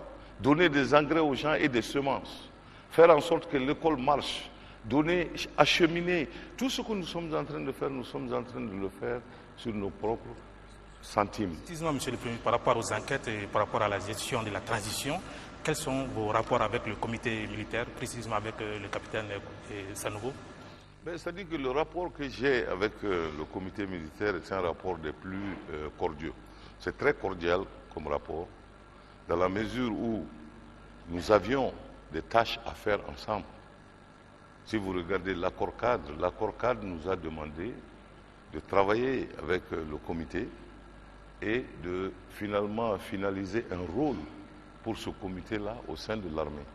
Vous n'êtes pas sans savoir que la loi a été votée à l'unanimité par les députés, qui crée désormais, n'est-ce pas, un comité militaire qui va avoir des tâches très importantes pour l'armée en ce moment, à savoir aider, n'est-ce pas, à comprendre comment la meilleure façon, n'est-ce pas, de réorganiser cette armée, la meilleure façon de remotiver cette armée, la meilleure façon de pouvoir créer la cohésion au sein de cette armée. Voilà les tâches qui vont être confiées à ce comité. Et ce comité, bien que travaillant à l'intérieur du ministère de la Défense, donc, relève directement du président de la République. Et comme quand le président de la République n'est pas là, j'assure son intérim, je travaille avec ce comité, je suis en train même de travailler avec eux, maintenant que la loi a été votée, pour qu'ils puissent me donner une structure opérationnelle, afin que nous puissions opérationnaliser cela, et que cela aussi peut être mis dans l'enveloppe, n'est-ce pas, de l'effort de guerre de la reconquête du Nord. On a parlé de la reconquête du Nord, mais pour qu'il y ait la reconquête du Nord, il faut d'abord un climat politique apaisé ici au Sud d'abord. Et ça veut dire que c'est le dernier volet sur lequel Tangara va vous poser une première question. Monsieur le Premier ministre, nous sommes à J-4 d'un ultimatum de la CEDEAO. Votre gouvernement est doublement critiqué tant sur le plan international que sur le plan national par une frange de la population, dont le FDR, qui demande votre démission. Est-ce que vous allez démissionner? Sinon, quelle sera la nomenclature du gouvernement d'union? Est-ce que ce sera un élargissement de l'attelage actuel ou bien tout simplement une récomposition, monsieur le Premier ministre? Je dis que ça, c'est une question très importante. Vous-même, vous avez vu le décalage entre ce que vous dites, l'opinion internationale. Vous avez vu le décalage entre ça et les populations du Mali. Vous avez entendu les gens. Avez-vous entendu une seule critique de ce gouvernement? Critique négative? Évidemment, quand des gens, n'est-ce pas, ont des moyens et qu'ils n'aiment pas un gouvernement, c'est leur droit d'utiliser ces moyens pour payer les journaux. Laissez-moi finir, pour faire du lobby. Et bon, la plupart de ces gens donc, qui constituent le gouvernement, en fait, les partis au pouvoir depuis ces 20 dernières années, ont une adresse, des carnets d'adresses bien remplis. Ils peuvent appeler les chefs d'État quand ils veulent. Donc le lobby peut aller bon train. Moi, je n'ai pas le temps pour la polémique. Moi, on m'a confié une responsabilité. C'est celle de diriger ce pays pendant la transition. C'est celle d'aller reconquérir le Nord. C'est celle d'organiser des élections crédibles et transparentes pour qu'il n'y ait pas de conflits post-électoraux. C'est celle de pouvoir maintenir, faire les travaux ingrats de l'administration, c'est-à-dire expédier les affaires courantes de l'État tous les jours. Mon gouvernement ici, sans l'aide internationale, avec une situation des plus menaçantes pour notre pays, parce que nous ne nous faisons pas d'illusions, vous savez. Moi, quand je me couche le soir, je dors avec la peur au ventre. Vous savez pourquoi? Parce que avec tous les groupuscules qu'il y a dans le nord de notre pays, dès que le sud va devenir faible, nous allons devenir exactement une autre Somalie. Autant vous entendre avec la classe politique alors? Pas nécessairement. On ne peut pas s'entendre avec quelqu'un simplement parce que ça mène quelque part. Pourquoi vous ne dites pas à la classe politique de s'entendre avec le gouvernement? Ce n'est pas comme ça qu'il faut réfléchir. Moi, je ne réponds pas aux menaces. Vous devrez le savoir maintenant. Ce n'est pas parce que vous savez, vous faites des choses aujourd'hui en pensant que vous allez atteindre vos objectifs. Mais les vrais politiques qui sont beaucoup plus futés savent que le peuple est en train d'observer. Parce que c'est le peuple qui est l'arbitre final. Ce n'est pas la CEDEAO ou la communauté internationale qui va venir voter lorsque les élections vont se passer. Ils sont en train d'observer les faits et gestes de chacun de ces politiciens. Il n'a pas accès au micro, il n'a pas accès aux lignes dans les journaux, mais il a le bulletin de vote. Et ce gouvernement que les gens critiquent, le peuple dit qu'il aime ce gouvernement. Vous l'avez entendu vous-même. Nous sommes assis ici, je peux vous faire une liste de ce que ce gouvernement a fait en moins de 3 mois, en moins de 2 mois et demi, malgré la polarisation du climat politique, malgré toutes les attaques que nous subissons. Nous avons... Vous savez, il y a des gens qui ont le luxe de s'asseoir et de critiquer. Et d'autres ont le devoir de travailler. Parce que ces autres-là, on attend d'eux des résultats. Je parle à ces hommes et à ces femmes du gouvernement qui sont assis. Eux, on attend d'eux des résultats. Eux, ils ne peuvent pas rentrer dans la polémique. Parce que s'ils rentrent dans la polémique, notre pays va par terre. Nous sommes obligés de rester debout et nous allons rester debout. Et aucune de ces critiques-là, si elle n'est pas bien fondée, ne nous atteindra pas une minute. Vous voulez parler de démission? Moi, je ne démissionnerai pas pour la simple raison que je ne peux même pas démissionner si je le veux. Vous comprenez? Pour 2 raisons. La première raison est simplement d'un ordre académique. Vous avez lu l'accord cadre. OK? Si je dois démissionner, à qui je vais remettre cette démission? Dites-le-moi, à qui? Parce que l'accord cadre dit que le président ne peut pas accepter ma démission. Qui va la prendre? Personne. La deuxième chose qu'il faut savoir. Moi, je suis un enfant de ce pays. Ce pays m'a tout donné. Quand ce pays me confie une tâche, tant que je resterai debout, je ne vais jamais quitter, je ne vais jamais démissionner. Monsieur le Premier ministre, on est dans la logique de la fonction des gouvernements nationaux. Est-ce à dire que c'est vous qui allez faire le gouvernement ou c'est le président de la République? Vous savez, je vais vous dire une chose. On n'a jamais vu de mémoire d'homme nulle part dans ce monde, un président de la République qui fait un gouvernement. Évidemment que ce n'est pas le président de la République qui va faire le gouvernement. C'est moi le chef du gouvernement qui vais faire le gouvernement que je vais proposer au président de la République. La seule différence, c'est que le président de la République va faire, comment on appelle ça, les concertations avec les politiques. Il va faire des concertations. Et une fois qu'il fait ces concertations, moi j'ai une idée déjà de l'architecture de l'équipe, de la nouvelle équipe que je veux. C'est laquelle? Parce que déjà avec 24 ministres, on n'a pas assez de ressources. Combien on va l'élargir dans le nombre où on va sortir des gens pour en faire rentrer d'autres? Écoutez, sachez ce que vous voulez. Vous voulez qu'on aille à la reconquête du Nord et qu'on organise des élections et qu'on gère bien notre pays? Ou bien est-ce que vous voulez simplement être dans le gouvernement? Parce qu'on peut aider son pays sans rentrer dans un gouvernement. Ce n'est pas utile. Ce gouvernement tel qu'il est là, il représente tous les segments de notre nation. Il y a des hommes, il y a des femmes, il y a chrétiens, il y a musulmans. N'est-ce pas? Il y a jeunes, il y a moins jeunes. Il y a gens du Nord, il y a gens du Sud. Il y a Maliens de la diaspora, il y a Maliens de l'intérieur. Qu'est-ce que vous voulez de plus? Mais vous voulez qu'on casse pour que d'autres rentrent? Il n'y a aucun problème. Si c'est à ce prix que nous allons pouvoir libérer notre pays, amenez-moi 50, je vais les inclure. Il n'y a pas de problème. Il n'y a aucun problème. Mais il nous faut aller libérer notre pays. Si on doit le libérer à ce prix, il n'y a pas de problème. Et d'autres vont nous aider également à le libérer sans être dans le gouvernement, parce qu'on n'a pas besoin d'être dans un gouvernement pour soutenir son pays. Est-ce que la date butoir de la CEDEAO sera respectée? Parce que j'ai l'impression que les concertations traînent.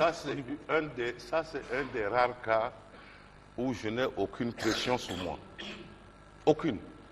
Donc la balle se trouve dans le camp des partis politiques? Non, la balle ne se trouve pas. La balle ne se trouve dans aucun cas.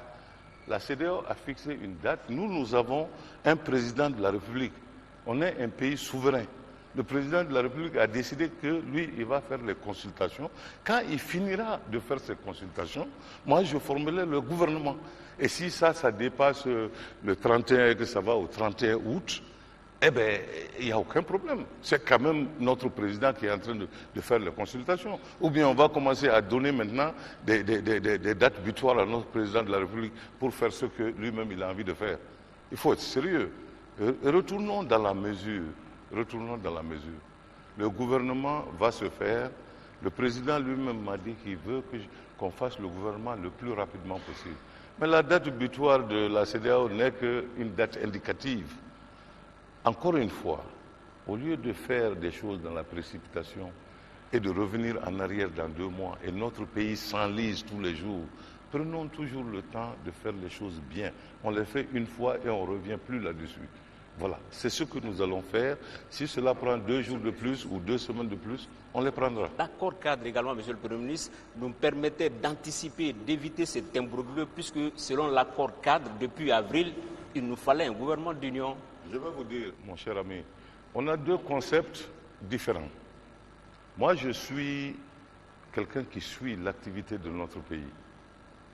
Pour moi, dans ma tête, et je l'ai dit aux politiques en son temps, et je l'ai dit à la société civile, et je l'ai dit au Haut Conseil, ce n'est pas par mépris que j'ai créé ce gouvernement.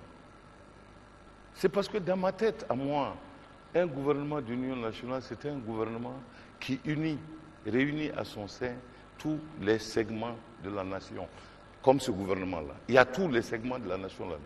Et je leur ai dit, j'étais convaincu de ça, d'autant plus que ce qui a mis notre pays dans le trou, c'est la confusion qu'il y a dans nos têtes entre union nationale et consensus. Le consensus tue, mes chers amis. Nous avons fait des consensus depuis des années, et quand on fait le consensus depuis des années, personne n'est responsable. Moi, je n'ai jamais vu de ma vie. Un Premier ministre, c'est un capitaine d'une équipe. C'est un entraîneur d'une équipe. Comment est-ce que vous pouvez demander à l'entraîneur d'une équipe... De quitter l'équipe? Non, pas de quitter l'équipe. mais de faire rentrer les gens de vos choix dans son équipe. Les remplaçants aussi. En même temps, les remplaçants, et de jouer. Et même, maintenant, vous vous attendez à ce que lorsque les résultats sont mauvais, qui va être responsable? Mon cher ami, si ça ne tenait qu'aux supporters, moi je peux vous remplir les rues de Bamako demain de gens qui disent ne touchez pas à notre gouvernement. Je leur ai dit que ce n'est pas utile. Parce que c'est le pays qui perd dans cette polémique. Ce n'est pas utile. Ceux qui veulent venir au gouvernement, venez. On va faire un gouvernement de 200, il n'y a pas de problème. Et d'autant plus, vous parlez de budget, de taille de gouvernement. Permettez-moi de profiter de l'occasion. Vous voyez ces hommes et ces femmes-là, du gouvernement? Ça fait 3 mois que nous travaillons tous. Aucun d'entre eux n'a encore été payé. Aucun. Ils ne prennent pas de salaire. Non, non, je n'ai pas dit ça. J'ai dit qu'ils n'ont pas encore été payés. Je n'ai pas dit que... C'est-à-dire, ne transformez pas les choses. Le français est clair. Je n'ai pas dit... J'ai dit ils n'ont pas encore été payés. Aucun de ces gens. Il faut un sacrifice d'attendre. Je n'ai pas... Oui, ils attendent. Tout le monde doit attendre. Tout à fait. La priorité, ce n'est pas ça. La priorité, ce n'est pas d'être dans le gouvernement. La priorité, c'est pas... Vous-même, vous avez dit, on a des jeunes maintenant qui ne sont même pas dans l'armée, qui veulent aller s'engager et combattre.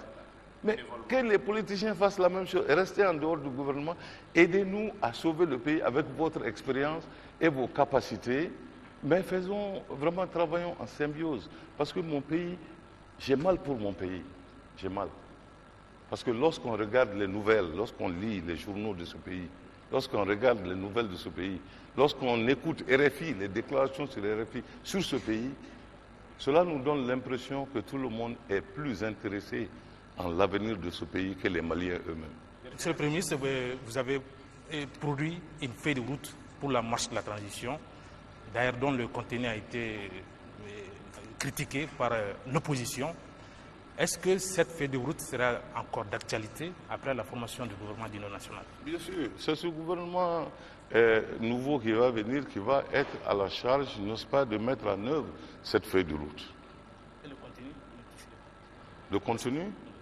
Mais le contenu, on n'a même pas besoin de feuille de route. Le contenu de la feuille de route a été écrit dans l'accord cadre. On nous a dit, libérer le Nord. On nous a dit, sécuriser le Nord. On nous a dit, amener au Nord l'administration et ensuite, faites revenir les populations dans le Nord. Ensuite, faites, comment dire, un fichier électoral crédible et organisez des élections. Voilà la feuille de route. Qu'est-ce que vous voulez de plus? C'est pas compliqué ça. Qu'est-ce qui doit changer là-dedans? La seule chose qui doit changer peut-être, c'est d'ajouter un petit détail en disant, bon, si nous avons besoin de mettre un chronogramme, comme on ne peut pas mettre un chronogramme sur quel jour précis, à quelle heure on va libérer le Nord, personne ne peut le dire. Seul le bon Dieu sait ça. Mais l'autre partie sur laquelle on peut mettre le chronogramme, c'est la deuxième partie. Et pour ça, nous avons besoin de nous entendre sur le champ de fichiers qu'on veut et de faire un audit indépendant du fichier tel qu'il existe. Peut-être que le fichier tel qu'il existe, si on fait un audit aujourd'hui, cela nous prendra peut-être 2 semaines pour le compléter. Ça peut nous prendre 6 mois pour le compléter. Sans l'audit, on ne peut pas le savoir. Et une fois qu'on sait ça, la feuille de route, elle est simple, elle est claire. Pour terminer ce débat, on a répertorié un certain nombre de questions sur lesquelles je souhaite qu'on revienne très succinctement. Chacun des journalistes va vous poser une question sur un domaine bien précis. Commencez par moi et on termine le débat sur ce point. Sur le tourisme, l'économie, vous avez parlé de tous les problèmes que nous avons, l'arrêt de la coopération internationale, l'arrêt du tourisme, les entreprises ferment. De quoi on vit aujourd'hui? Vous savez, le problème est que souvent, en voulant faire du mal, souvent, à quelqu'un, souvent en vouloir critiquer fondamentalement et foncièrement quelqu'un, souvent on se fait du mal à nous-mêmes. Moi, je connais beaucoup de pays environnants où les capitales ont moins de sécurité que Bamako. Mais parce que nous-mêmes, les Maliens, nous passons beaucoup de temps à critiquer ce qui se passe dans notre pays. Les gens ont arrêté de venir, ils ont peur. Même nos compatriotes qui sont en Europe, j'en ai vu quelques-uns. Certains d'entre eux ont pu venir, j'ai pu les convaincre. Quand ils sont venus, ils ont dit, mais ce n'est pas possible. Ce qu'on voit à travers les médias n'a rien à voir avec la réalité. Si nous faisions les critiques et les choses dans la mesure, les gens continueraient à venir.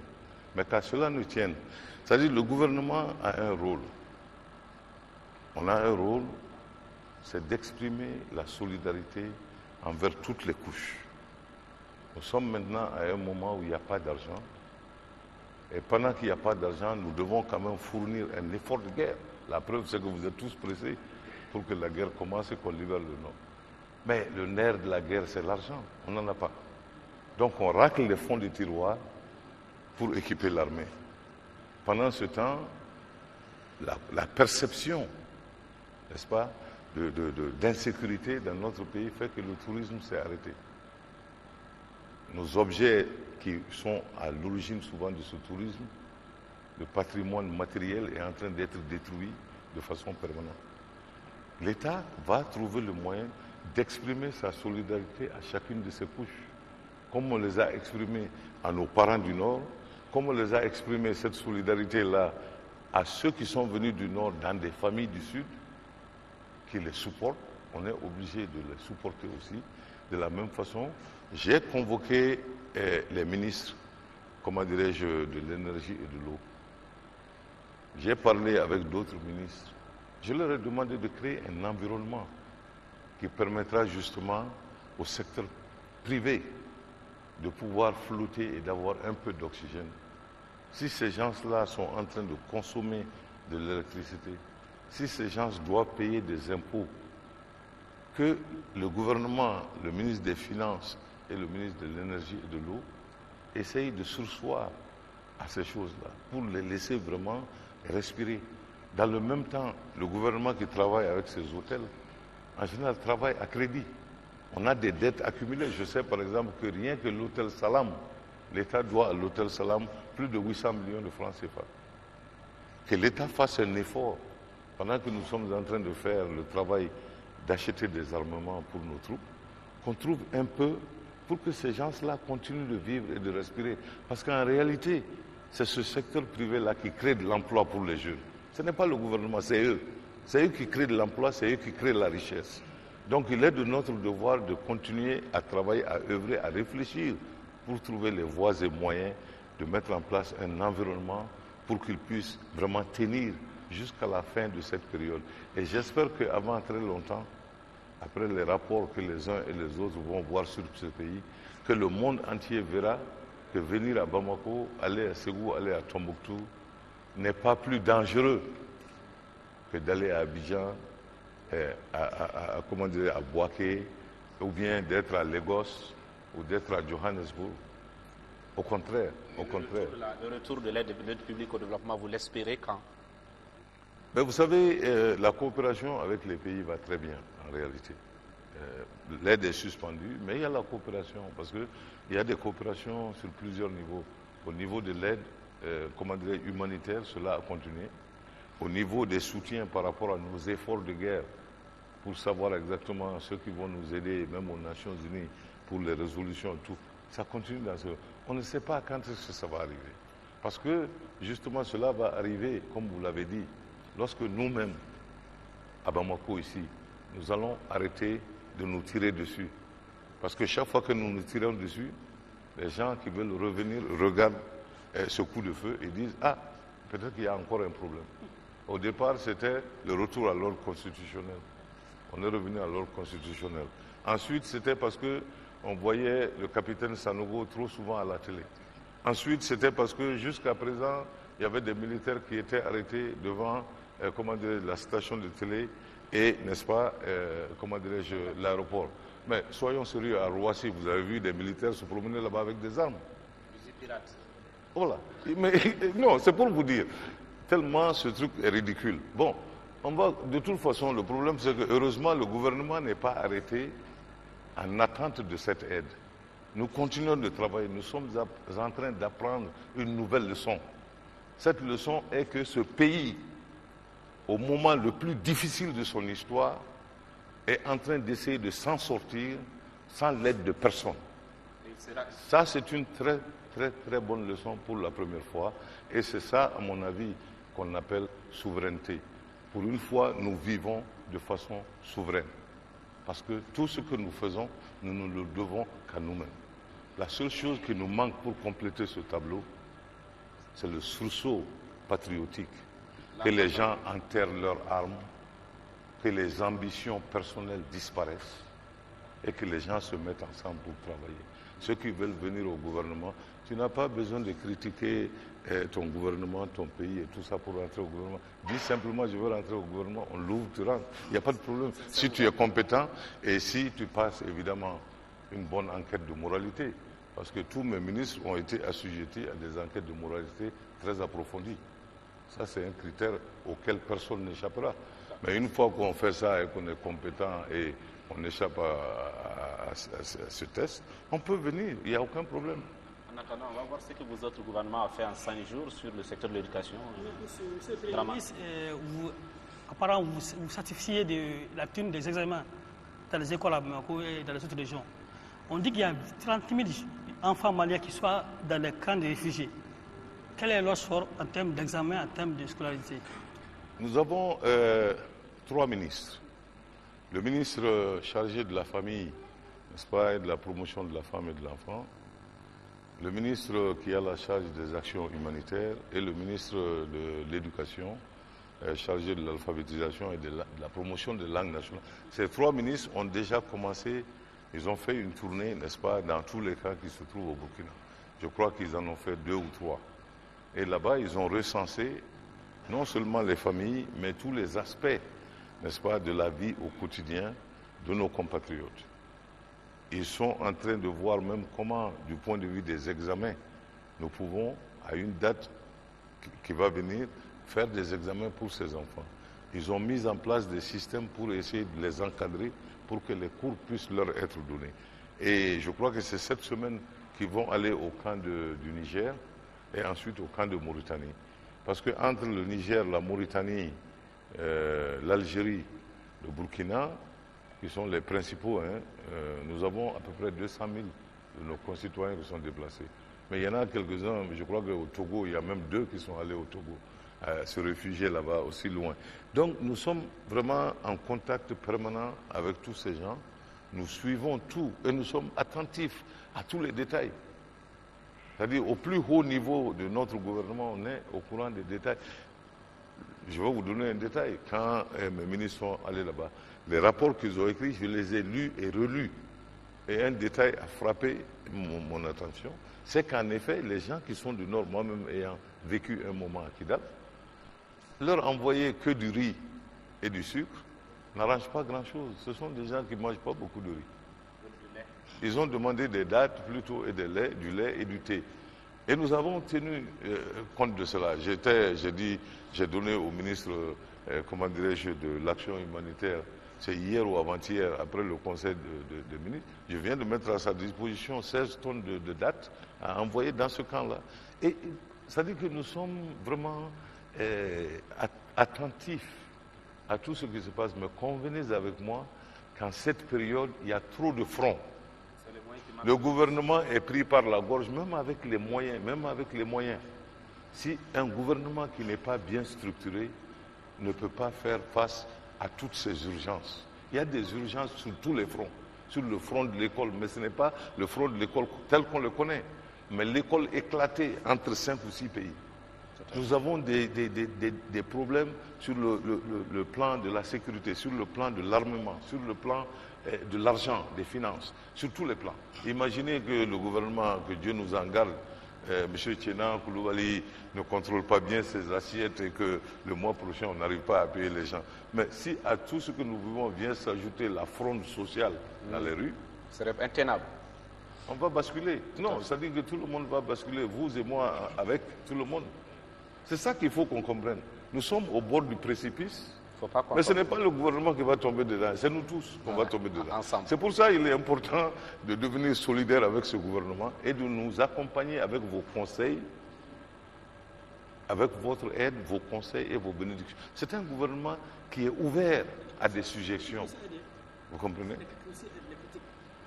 Aussi. Quand on critique aussi, on aide. Non, si ce sont des critiques constructives, quand ce sont des critiques futiles et stériles, qui peut regarder ce gouvernement-là et dire que c'est un gouvernement inexpérimenté et c'est un gouvernement incompétent? Vous n'avez jamais vu au Mali ici un groupe plus compétent que celui-là? Dites-le-moi où vous l'avez vu. Ça n'a jamais existé.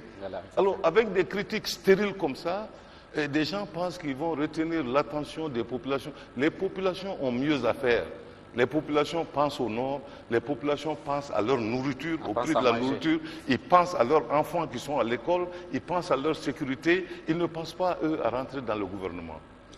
Donc, arrêtons tout ça. Si ce sont des critiques... Et comment ils peuvent manger? Si ce sont des critiques qui construisent, ce gouvernement n'attend que ça de tout le monde. Donnez-nous, et surtout ceux qui disent qu'on est inexpérimenté, si on l'est, amenez-nous le produit de votre réflexion profonde, vous qui êtes expérimenté. On va l'appliquer si c'est constructif. Monsieur le Premier ministre, vous avez parlé du mot tout de suite, comment les Maliens cherchent à manger. On va demander à Madiba de vous poser une question sur comment vous entendez amener les Maliens à produire cette année, pour ceux du Sud que pour ceux du Nord qui sont occupés. Madiba. Justement, Monsieur le Premier ministre, s'il y a un domaine dans lequel le gouvernement a beaucoup travaillé, c'est surtout le domaine de l'agriculture. Et notamment avec l'approvisionnement des producteurs en intrants agricoles et en semences. Est-ce que ces mesures sont suffisantes pour éviter à notre situation, à notre pays une situation alimentaire comme c'est le cas actuellement? Ça veut dire que les mesures que nous avons prises sont nombreuses et très variées. C'est-à-dire que nous avons commencé d'abord à faire face à l'insécurité alimentaire qui sévissait dans le pays. Lorsque ce gouvernement a été formé, sur les 703 communes du Mali, il y avait presque 255 qui étaient au bord de l'insécurité alimentaire. Aujourd'hui, ce chiffre est réduit à 104 et nous continuons à travailler pour éliminer ça. Mais ce qui est surtout plus dangereux, c'est que les premières pluies étaient tombées et le gouvernement n'avait pas eu le temps de mettre en place, la subvention sur les intrants pour, l'année qui vient. Alors du coup, le ministre de l'Agriculture, de l'Élevage et de la Pêche, automatiquement a rencontré, n'est-ce pas, les gens qui fabriquent ces intrants et on a essayé de voir leurs problèmes parce qu'eux ne pouvaient pas nous aider dans la mesure où ils ont dit que les 2 dernières campagnes, l'État leur devait et que donc eux aussi devaient à leur banque. Sans que cela ne soit payé, ils ne pouvaient pas aller chercher des crédits. Je pense que nous avons convenu avec eux de les payer par échelonnement parce qu'il n'y a pas d'argent. Ce que je peux vous dire comme idée, c'est que dans ce programme de subvention, nous avons mis cette année déjà 36 milliards de francs CFA pour subventionner non seulement les engrais, les semences, surtout les semences de maïs hybride à cause de leur productivité. Et nous avons pris des semences de céréales aussi que nous avons données gratuitement, eux, pas subventionnées, mais gratuitement aux zones où, à cause de la pluviométrie, la mauvaise pluviométrie de l'an dernier, il n'y a pas eu de production. Maintenant, au-delà de cela, je profite de cette occasion pour signaler que certains de nos amis, tels que l'Allemagne par exemple, en plus de la subvention que nous faisons, qui permet à nos gens d'acheter un sac d'engrais à 12 500, dans les zones comme Tombouctou et Hombori, il y a une liste de villes qui sont en ce moment sous occupation. La coopération allemande, les 12 500 autres que les cultivateurs devraient payer pour les engrais, a payé ça. Donc nous en avons pour à peu près 800 millions de francs CFA. Ça, ce sont des zones où ces cultivateurs peuvent, cette année, avoir leur engrais gratuitement. De la même façon, si vous allez dans les périmètres de Mopti, là-bas aussi, la Norvège, n'est-ce pas, aussi à concurrence de plus de 300 ou 400 millions, nous a permis de subventionner des engrais qui étaient aussi subventionnés, de façon à ce que les cultivateurs de ces périmètres puissent avoir accès à ces engrais-là à 0 francs. Alors, ce qu'il y a, les indicateurs, c'est qu'aujourd'hui, si vous prenez une zone comme la CMDT, la culture du coton, nous sommes déjà à presque 96% déjà d'application de ces intrants et tout, comparé à 20% à la même période l'an dernier. Donc ça veut dire que les choses sont en train d'avancer. Et pour ce qui concerne les céréales, je crois que nous sommes à plus de 65% déjà de distribution de ces engrais.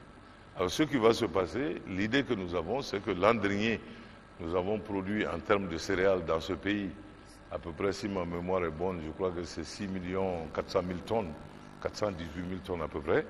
Et cette année, nous avons l'intention de produire 9 650 000 tonnes de céréales. Pour la production du coton, nous comptons partir de 445 000 tonnes à peut-être 500 000 tonnes, ce qui fait une augmentation de 55 000 tonnes de coton graine. Alors, tout ça, nous avons pris des précautions parce que c'est très important. Ça fait partie de nos avantages comparatifs dans notre pays. Mais, malgré toutes ces précautions, il y a quand même encore des dangers qui sont là. Nous avons la menace acridienne qui est en train d'arriver et qui prend ses origines dans les zones occupées.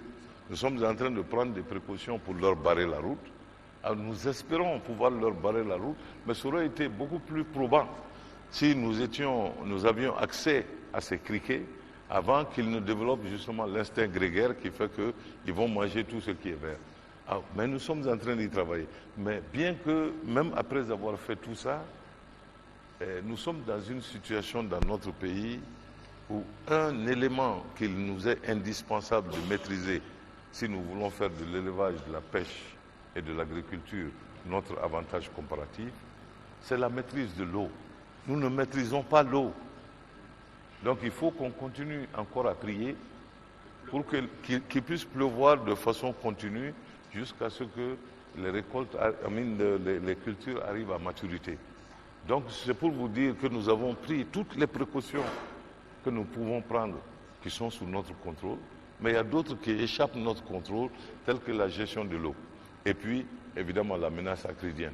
Donc, à ce titre-là, il faut que nous continuions à utiliser la créativité et l'innovation qui sont des valeurs sûres pour essayer de barrer la route à ces deux menaces, la menace acridienne et la menace de sécheresse ou de saison de pluie interrompue. Nous sommes en train d'y travailler en pensant à ensemencer des nuages, en pensant à d'autres voies et moyens pour arrêter les criquets, et nous verrons le résultat. En tout cas, toutes les précautions ont été prises pour que l'année prochaine, nous puissions avoir vraiment une année de plénitude, une année d'abondance en ce qui concerne la nourriture.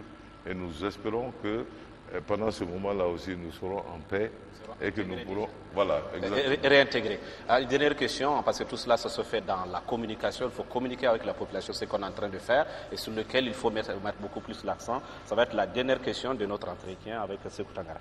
Voilà, Monsieur le Premier ministre, sur l'échiquier international, le Mali est très bien coté. À l'international, sur le registre de la presse et de la liberté d'expression. Mais depuis quelques jours, les confrères exercent la peur au ventre.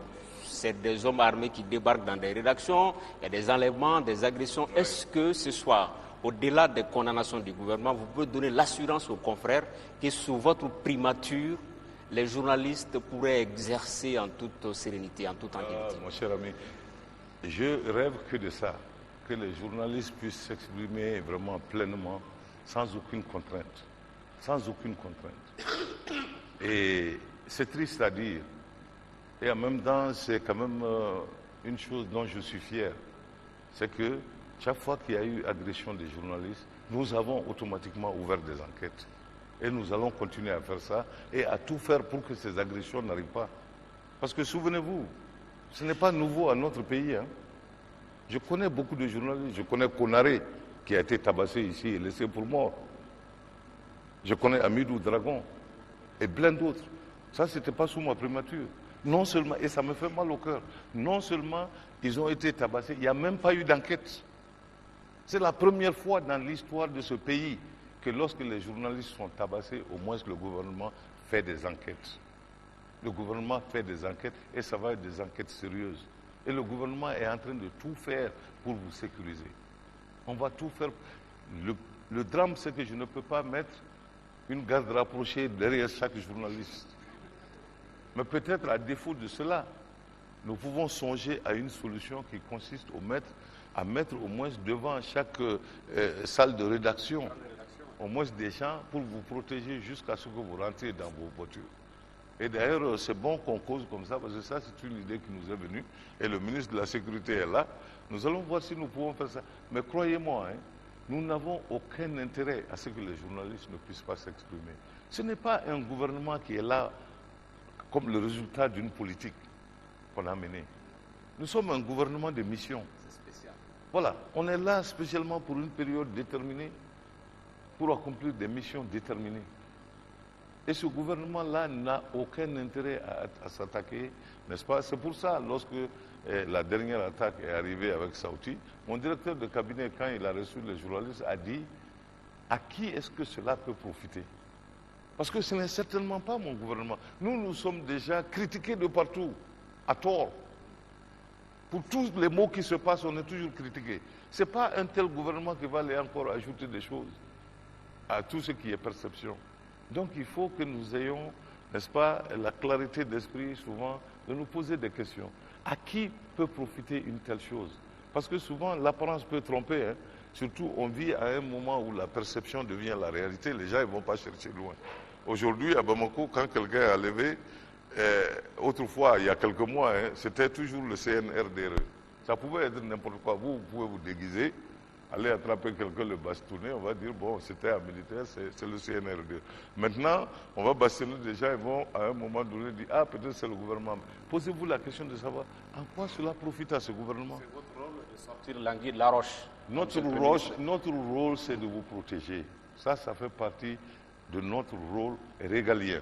Et nous allons, encore une fois, nous n'allons pas faire d'économie, d'efforts pour faire cela. Et je vais tout de suite, à la sortie de cette enquête, m'entretenir avec le ministre. Je ne sais pas combien de rédactions, de salles de rédaction ou de salles de radio il y a à Bamako, mais demandons qu'au moins qu'un minimum d'éléments soient postés à ces endroits pendant les heures où les gens travaillent pour pouvoir donner une sécurité supplémentaire pour votre métier. Parce qu'effectivement, c'est un métier dangereux. Vous êtes censé dire aux gens la vérité, et souvent la vérité ne plaît pas à tout le monde. Quel est le dernier mot que vous avez à dire à vos compatriotes qui vous regardent ce soir? J'accepte les critiques, je travaille, j'accepte les critiques positives, constructives, mais je ne suis pas contre les critiques et je veux avancer avec tout le monde. Je voudrais lancer un appel à mes compatriotes. C'est-à-dire notre grand peuple, chaque fois qu'il a subi des revers, a su trouver en lui-même la force morale, a su faire vibrer la fibre patriotique pour rebondir et la tête haute aller de l'avant. Il est vrai que la crise que nous traversons aujourd'hui est inédite. Jamais notre peuple n'a connu un tel sort. Cependant, certes la facilité nous est interdite, notre devoir de génération est de transformer positivement cette triste opportunité en gravant nos noms de gloire sur les tablettes de l'histoire. Ce défi, nous allons le relever ensemble. C'est le lieu donc de remercier nos frères de la sous-région et nos partenaires à travers le monde qui nous ont porté aide et assistance. C'est quand on est à genoux, on est un genou à terre, que l'on apprécie ses vrais amis, et nous en avons beaucoup. J'ai cité ici, au passage, des pays comme l'Algérie, le Maroc, la Chine, l'Égypte, il y en a beaucoup, la France. Donc il y en a beaucoup. On les remercie et nous osons pouvoir compter encore sur leur accompagnement. Notre pays a trébuché, ça je le dis à nos compatriotes, mais il ne s'effondrera jamais. J'ai foi en notre pays, j'ai foi au courage et à la détermination des enfants de notre pays, j'ai foi en son avenir qui ne peut qu'être radieux à condition que nous nous donnions la main pour colmater les fissures de l'édifice commun, c'est-à-dire notre pays. Alors donc, j'accepte volontiers les critiques. Toutes les critiques qui sont constructives sont les bienvenues. Et même les critiques qui ne sont pas fondées, je n'interdis à personne de les faire, mais je suis insensible à cela. Et surtout, je ne suis pas un cow-boy. Vous savez, il y a des gens, les politiciens, des fois, ils aiment jouer au cow-boy à l'Indien, où les Indiens encerclent le cow-boy. Et on le distrait. Moi, je ne suis pas un cow-boy. Ces choses-là ne me touchent pas, ça ne m'intéresse pas du tout. On m'a confié des missions, les 2 missions, et avec l'aide de Dieu, nous allons les accomplir et y réussir. Merci.